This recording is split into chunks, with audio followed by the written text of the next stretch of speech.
Mula kay Philippines Trending News, mga kapatid, panoorin natin to, kakapasok lang. China may ultimatum sa Pilipinas.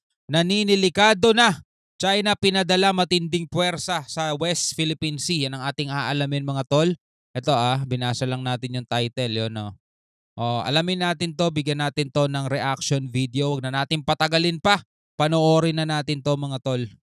Sa iba pang balita, hahanapan ng diplomatikong solusyon ng pamahalaan ng Pilipinas ang mga problema at hamon na kinakaharap nito sa bahagi ng West Philippine Sea. Soplak na naman si Roque dahil ang sinasabi niya, ang gusto ng gobyerno natin, dali na agad tayo sa gera. Eto, sinasabi ng gobyerno, hinahanapan daw natin ang diplomatikong pamamaraan. Soplak na naman si Roque, mga kapatid. Isa na dito ang pagpapalakas sa maritime domain awareness ng bansa bilang countermeasures sa agresibong aksyon ng China sa West Philippine Sea. Nilinaw naman ni National Security Council Assistant Director General Jonathan Malaya na ang counter-response ng pamahalaan laban sa peligrosong aksyon ng China Coast Guard laban sa mga barko ng Pilipinas sa West Philippine Sea ay hindi purely military action, kundi isa itong multidimensional na aspeto. Soplak na naman si Roque. Kung naniniwala kay Roque na ang gusto ng gobyerno, dalhin tayo lahat sa gera, soplak na naman siya. Ewan ko na lang kung magpapaka-eng-eng pa rin kayo. Kanya, ibang usapin na kasi kapag mayroon ng armadong pag-atake.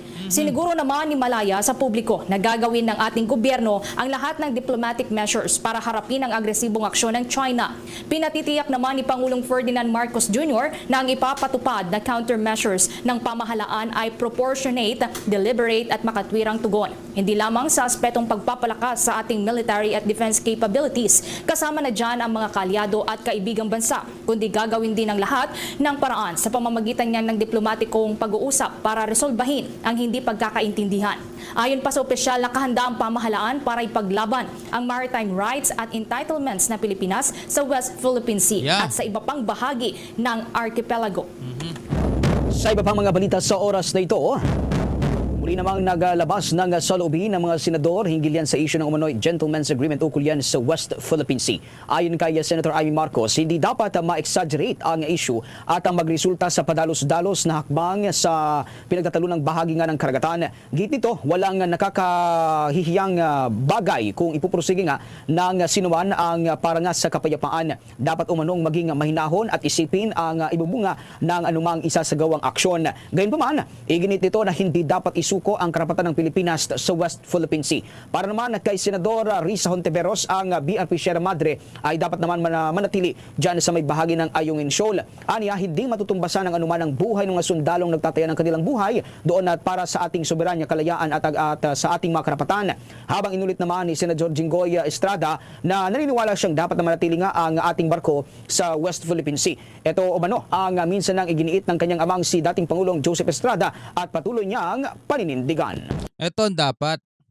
Gawin na nilang permanent talaga. Huwag na nilang iasa dun sa BRP Sierra Madre. Pero naiintindihan ko rin naman, hindi ganun kadali yun dahil sa panahon natin ngayon, masyadong agresibo ang China. Supply pa nga lang ang dadali natin doon, nagwawala na sila. So paano pa kaya tayo makakapagdala doon ng mga building materials talaga, panggawa ng panggawa ng permanent shelter na talaga o kaya permanent outpost na talaga, mga tol. Isang hamon yan sa Pilipinas na kailangan nating gawin. Pero dyan din masusukat, mga kapatid, yung mga tapat talaga sa Pilipinas at saka yung mga pakunwa-kunwari lang, di ba? Samantala, sa ibang balita, nagbabala si dating presidential spokesperson. Roque. Pakinggan natin kung ano yung babala niya. Tingnan nyo, mga kapatid, kung paano siya manakot, mga tol. Kung ano yung pinanglalason niya sa isipan ng mga Pilipino. Paninindigan.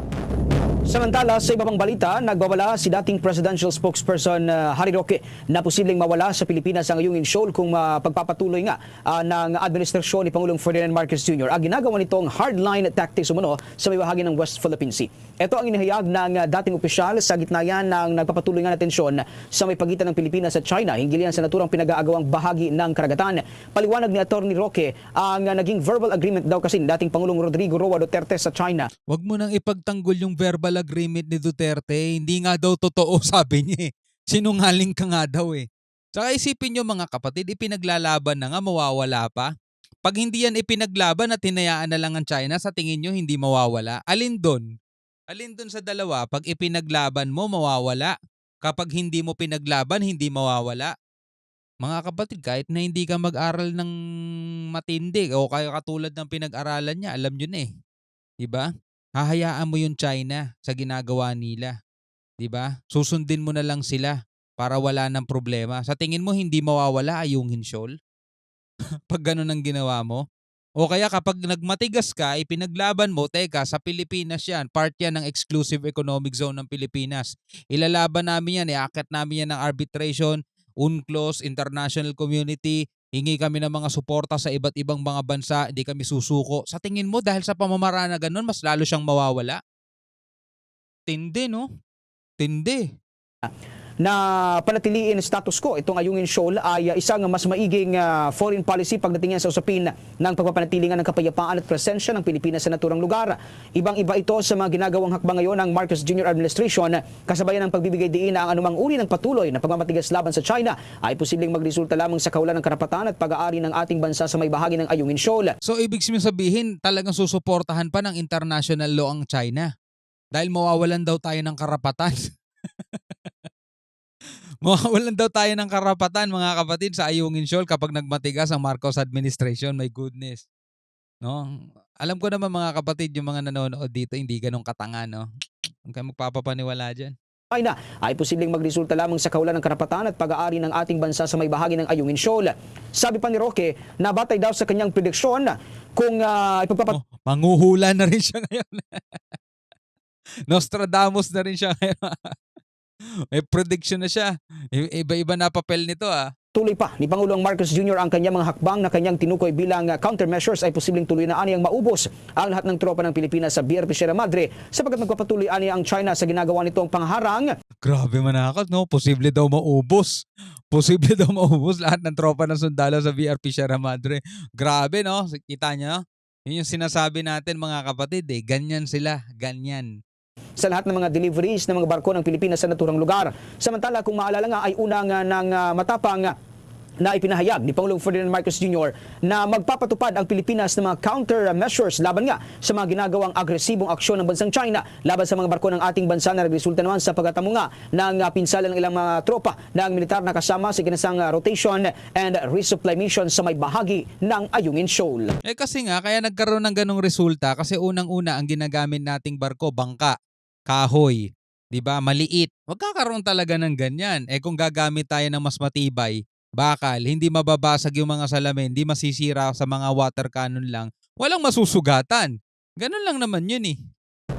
Ang Pilipinas nga ba ngayon, mga sangkay, ay nasa bingit na po ng isang delikadong sitwasyon. Anumang oras ay pwedeng mangyari ang salpukan ng China at Pilipinas na hahantong sa digmaan. Yan ang sinasabi ng iba, mga tol. Yan ang sinasabi ng iba. Pero batay sa mga eksperto, batay sa mga nakakakilala, knowing China, mga tol, magaling lang sila sa Saywar, 'di ba? Ito lang ang BRP Sierra Madre 1999 pa yan isinadsad diyan. Kung talagang nagiinit sila diyan, bakit hindi nila hinatak noon pa? Bakit hindi sila kumikilos noon pa? 'Di ba? Puro lang sila, huwag kayong magdadala ng material, huwag kayong magdadala ng pampaayos niya na. Kasi ang gusto nila, mga tol, hindi sila gagamit ng puwersa, kusang masira yung BRP Sierra Madre doon para libre na silang makaukupa doon. Oh, bakit yung Taiwan gustong-gusto nilang kunin? Hanggang ngayon hindi nila nagagawa, mga kapatid, kasi ang Taiwan binaback upan ng ibang bansa, binaback upan ng US. Yung ba yung masasabi mong talagang matapang, 'di ba? Wala yang mga yan.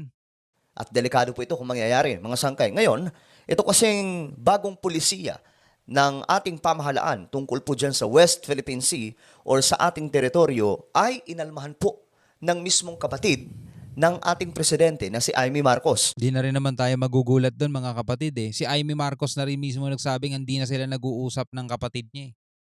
Saka iba direksyon ni Amy Marcos, mga tol. Duterte yun eh. Pro Duterte yun eh, si Amy Marcos. Diba? Di mo pag US nandirito, nagre-react siya.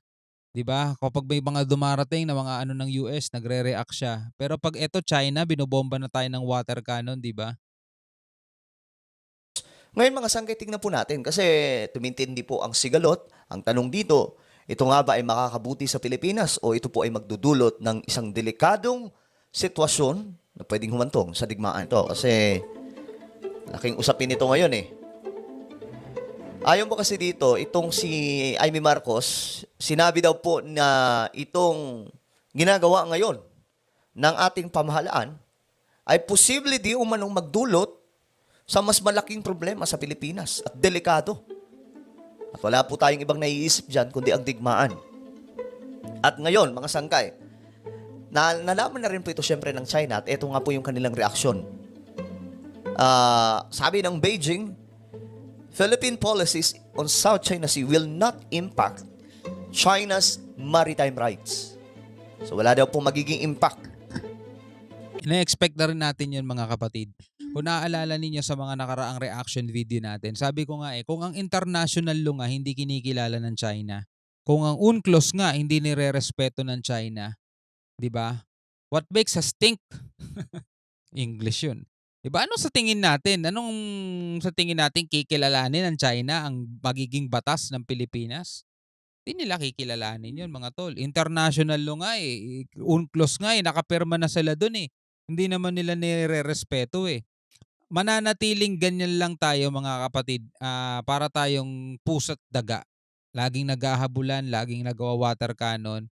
Pero hindi magsisimula ang gera yung China. Hindi nila kakayanin mga tol. Hindi lang naman Pilipinas ang makakalaban nila Ang dami.